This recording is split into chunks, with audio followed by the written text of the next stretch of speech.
Welcome to Black History Matters 2024. This is the fourth installment of an educational series produced by the National Abolition Hall of Fame and Museum. This year, these short educational videos are meant to provide an introduction to topics important to our understanding of Black American history, but also the larger history of the African diaspora across the Americas and the world. I'm pleased to welcome you to today's episode, Middle Ground, Africa and the Middle East. The relationship between Africa and the Middle East is deeply rooted in centuries of interconnected histories, marked by trade, commerce, culture exchange, and shared experiences. Dating back to ancient times, the region has served as a vital crossroads for trade routes connecting Africa, Asia, and Europe, fostering economic prosperity and cultural diversity. One of the most notable trade networks was the Trans-Saharan trade route, which facilitated the exchange of goods, ideas, and people between North Africa and the Sahel region. This trade route connected cities like Timbuktu, Mali, and Cairo, serving as a conduit for the movement of gold, salt, ivory, luxury goods, textiles, and even enslaved individuals. Gold from West Africa, particularly the kingdoms of Ghana, Mali, and later the Songhai Empire, was a highly sought-after commodity. Salt, a vital mineral for preserving food and sustaining life, was sourced from the salt mines of the Sahara and transported southward. This trade in gold and salt formed the backbone of the route's economic activity. Furthermore, the Trans-Saharan trade route spurred the growth of intermediary trading towns and cities such as Timbuktu and Gao in West Africa, as well as cities like Ghadames and Sijomaza in North Africa. These urban centers served as vital hubs for commerce, cultural exchange, and the convergence of diverse peoples. The transcontinental trade between Africa and the Middle East also played a significant role in shaping the institution of slavery in both regions. Arab traders were actively involved in the capture and transportation of enslaved Africans across the Sahara Desert and the Indian Ocean, where they were sold in markets throughout the Middle East. One prominent example is the Zanj Rebellion, which occurred in Iraq in the 9th century and was led by enslaved Africans who revolted against their Abbasid overlords. The legacy of slavery in the Middle East is evident in various aspects of society, from racial attitudes to cultural traditions, underscoring the enduring impact of this historical practice on the region. However, it is important to consider how African slavery in the Middle East differed from the chattel slavery we would see later in the Americas.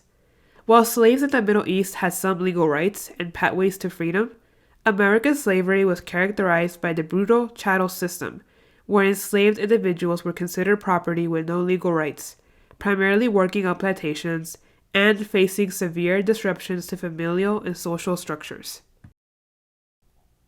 Religion has also been a central factor in shaping the relationship between Africa and the Middle East. Islam, which originated in the Arabian Peninsula, spread across North Africa and into the sub-Saharan African region through trade, conquest, and missionary activities.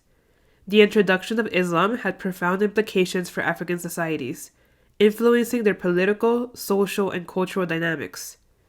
One significant example is the establishment of the Fatimid Caliphate in Egypt in the 10th century, which played a pivotal role in promoting Islamic scholarship, architecture, and cultural exchange across North Africa and the Middle East.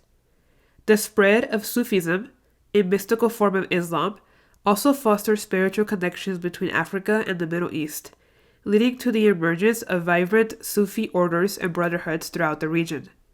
Today, Islam remains as one of the most influential faith traditions in Africa. Furthermore, the relationship between Africa and the Middle East is characterized by the exchange of knowledge systems and intellectual traditions. During the medieval period, centers of learning such as Timbuktu in Mali and Cairo in Egypt emerged as hubs of scholarship, attracting scholars, scientists, and students from across Africa, the Middle East, and beyond. The University of Al-Qarawiyyin in Fez, Morocco, founded in the 9th century, actually, it was founded as a mosque in 857 and subsequently became one of the leading spiritual and educational centers of the Islamic Golden Age. It is recognized as the oldest continually operating university in the world, exemplifying the intellectual heritage of the region. Scholars like Ibn Khaldun made significant contributions to fields such as historiography and sociology, shaping our understanding of human society and civilization.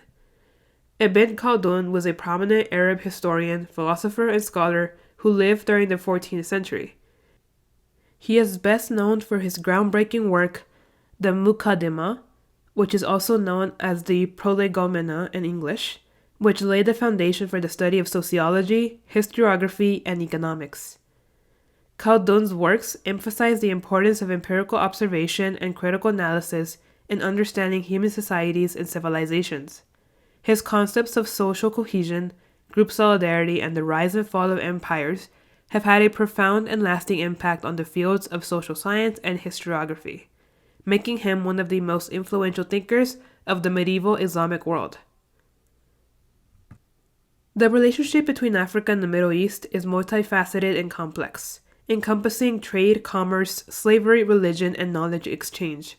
Despite the challenges and conflicts that have arisen over the centuries, the ties between Africa and the Middle East continue to shape their shared identities, fostering mutual understanding, cooperation, and cultural exchange in an increasingly intertwined world. Thank you for joining us today. I hope you found some of that history useful in understanding how the Middle East and Africa have been areas of the world that have been interconnected for a very long time. And I hope you're able to learn something about a lot of the influential places and people that also play a part in this story. On your screen, you will see a link to a Google form. The link is also available in the video description. This form will take you to a survey where you can leave feedback about your experience with this video. Your feedback helps us plan for future events and to secure funding, so we'd really appreciate it if you can take a few seconds to fill it out. Once again, thank you so much for coming to our video today, and we look forward to seeing you at our next presentation.